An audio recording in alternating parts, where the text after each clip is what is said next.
For someone who is struggling with breathing, so let's say they already understand diaphragmatic breathing and they breathe diaphragmatically, and the stomach comes out when they breathe in and goes back in as they speak, but they still feel that they're not getting enough air as they speak, so they're kind of struggling a little bit.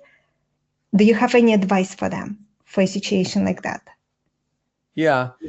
Usually what you want to do is find ways to physically relax. And I don't mean like yoga, although yoga is powerful, lying in like shavasana, the flat yoga position, rest position. Yes, that's very powerful. But I mean actually active dynamic relaxation.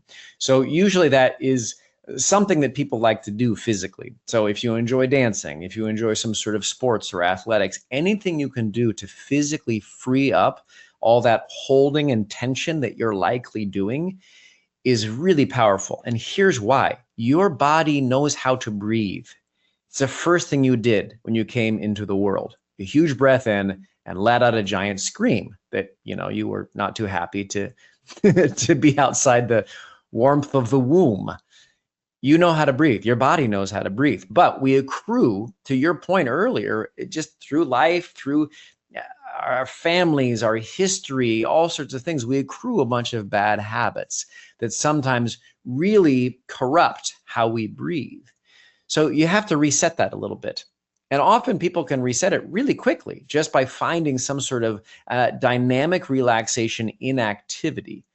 I will also have people practice a fun activity that has to do with singing. And I'm sure you probably do this as well with folks, is have them sing a little bit to connect to that breath. But very often, if they're singing some fun song, something that they have a relationship to, what they realize is they can breathe much more than they actually think and much more fluidly than they actually think. This also goes, not to get too technical, but sometimes when they are studying their breath that much, they actually begin to go to the other side, meaning they almost hyperventilate with the amount of air they're taking into their bodies and trying to use all of that air and expel it. It's sort of a flip side of the coin, but it ultimately comes down to the same thing. Finding physical ease, finding physical relaxation, dynamic relaxation, so the breath can exit and enter the body as it's designed to do.